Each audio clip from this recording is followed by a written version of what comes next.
Hello, friends. Good to see you on this Sunday morning. Holy cow. All right, so you're not going to fall asleep today, I know, because it's too cold. You're wide awake, and I'm also very aware that my new mic system may provide some distortion along the way.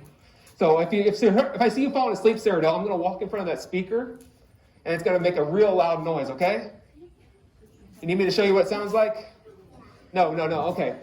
Now, I just imagine my mother asking me tomorrow, how did church go on Sunday? I said, well, the people didn't have much to say about the service, but the PA system sure gave me a lot of feedback.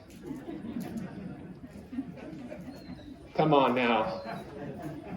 Feedback. All right. So that wasn't even going to be my opening joke. I was going to say something a little bit different. I was going to say, and you can vote which one is actually more appropriate. I was going to say that we all know that it's been rough the last 6 months or so. COVID-19 has affected all of us in many ways, especially the small business owners. Am I right? Many people are going out of business. Many people have closed their doors. But I heard that those that are affected the most have been the donut shop owners. Have you heard this? I went to the local donut shop recently, found out they had closed their doors. I saw the owner. I went and asked him why he was closing his doors, why he was shutting down. He told me he just got tired of the whole business. Okay. Both of them were bad. Okay, all right. So the funny thing was, when we started this fire this morning, Casey grabbed my notes and started fanning the fire, and I was afraid she was just going to throw the whole thing in. Maybe I should have thrown those jokes in with it.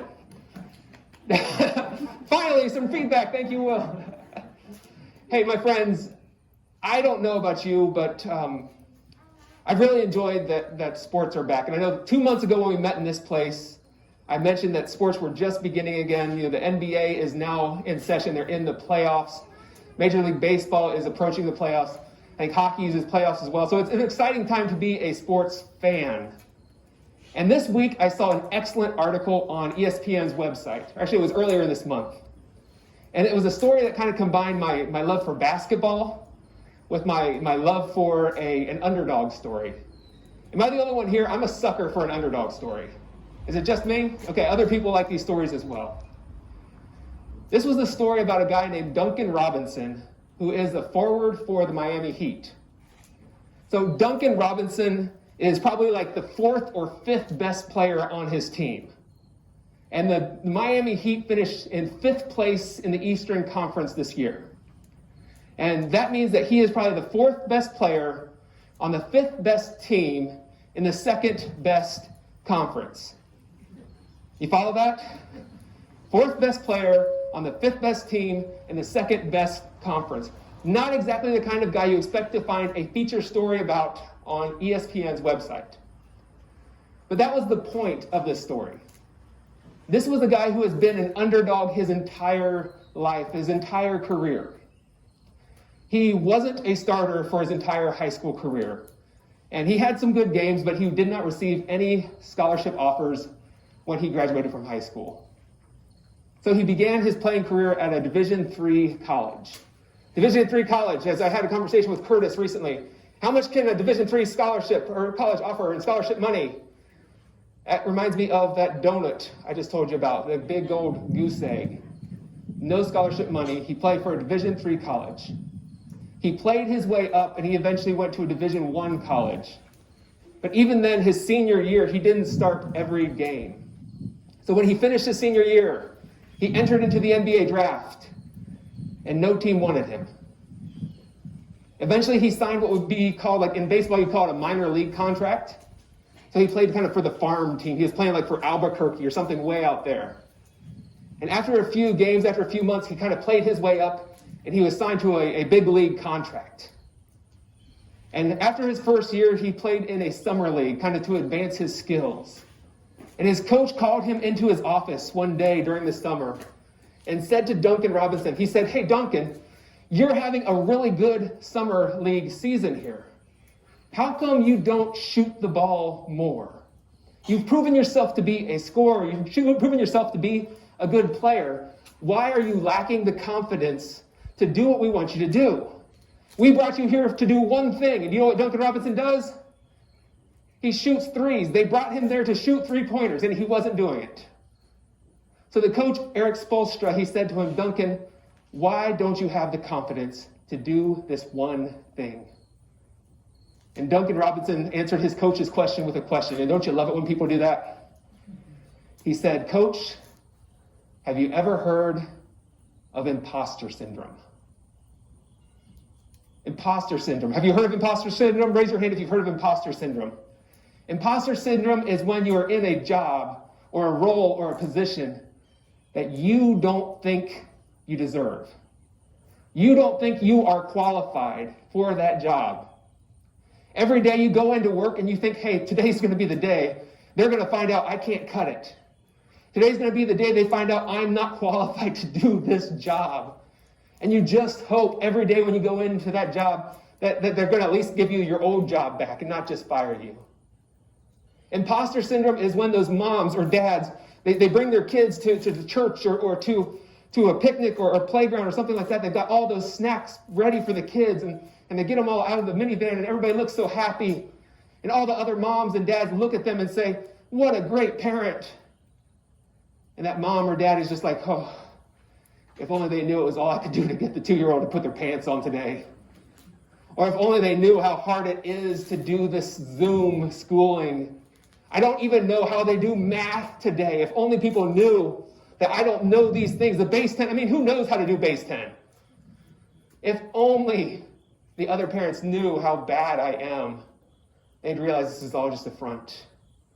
It's like in The Wizard of Oz, like somebody has pulled that curtain back and they realize it's no wizard at all.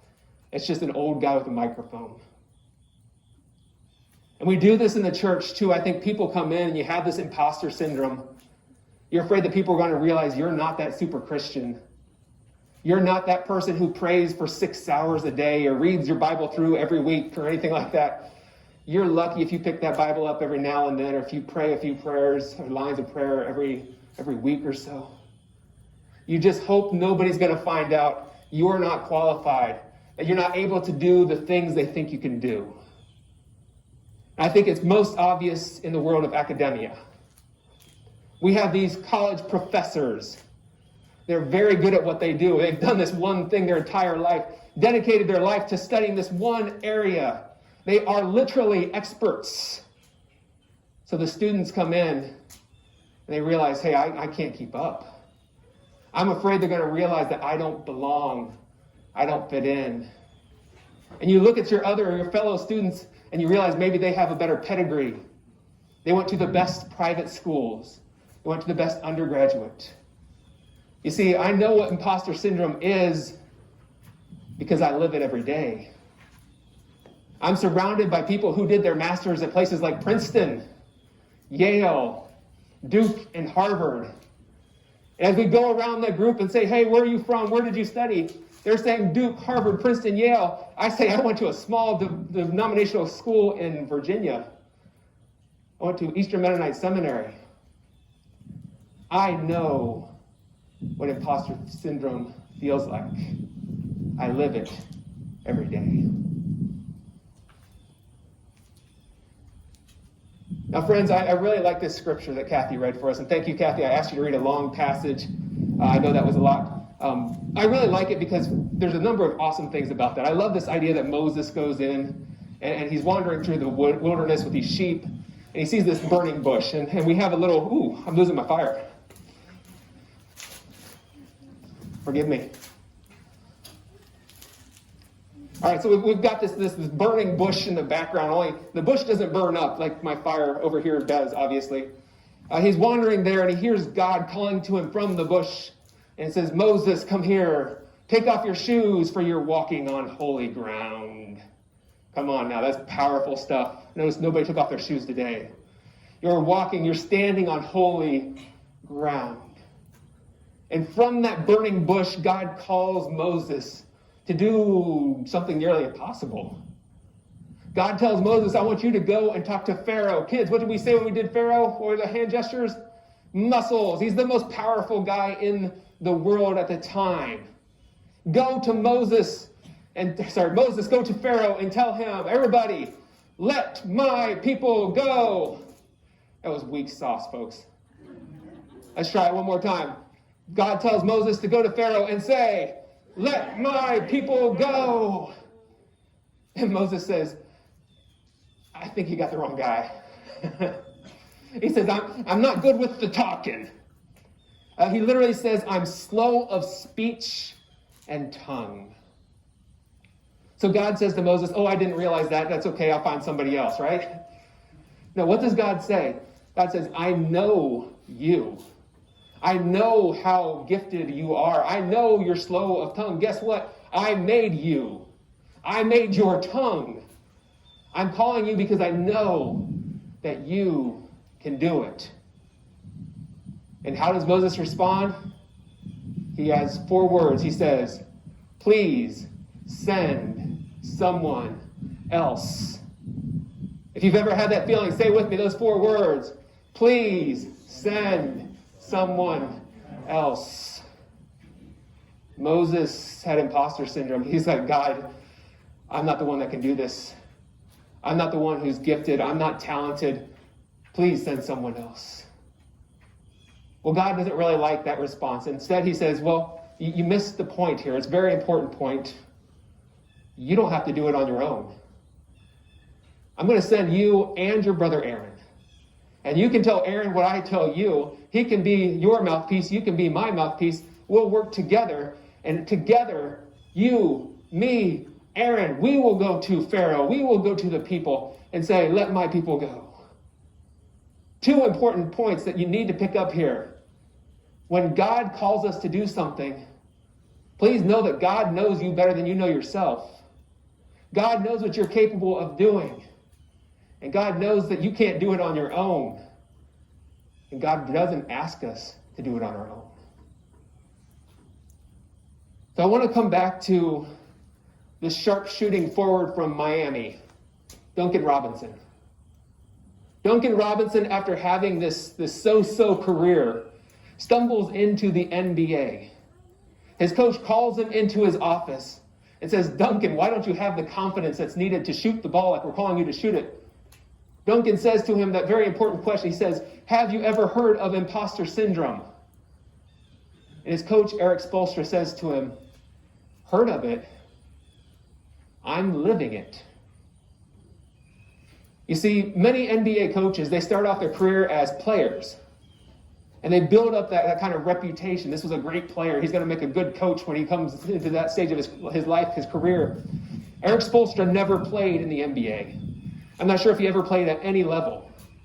You know how he got started with the Miami Heat? He was their video guy. He was the guy that filmed the games.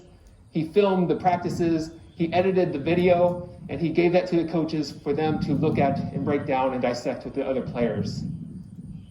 He worked himself up from the film room to be the head coach. You see, the Miami Heat's president, Pat Riley, is the one that tapped him and said, "I think you would make an excellent coach." Do you know who Pat Riley is? I saw some head shaking. I'm sorry, we're going to have a sit down here. Pat Riley was a former player himself. Pat Riley was a former coach before he became the president of the Miami Heat. Somebody help me out. Where did he coach? The Lakers. Thank you, Curtis. He coached the Lakers. He coached guys like Magic Johnson and Kareem Abdul-Jabbar. He's got a few rings on his hand. This is the guy that knows what he's talking about. So when he goes to Eric Spoelstra and says, "I want to pick you as the next head coach," this is the guy that knows what he's talking about. Pat Riley saw something in Eric Spoelstra that Eric Spoelstra didn't know was even in himself. Years later, Eric Spoelstra would win multiple NBA championships with the help of a guy named LeBron. Maybe you've heard of him. He's from Akron, Ohio. All right, just have to say that. Pat Riley saw something in Eric Spoelstra he didn't know he had. Eric Spoelstra saw something in Duncan Robinson that Duncan Robinson didn't know was there.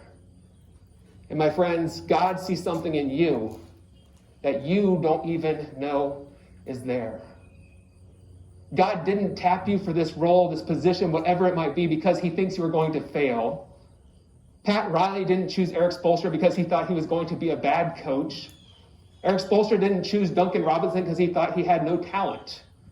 If somebody has asked you to do something, whether it's God or somebody else, they've done so because they think that you have what it takes. Maybe you don't realize it, but they see in you that something.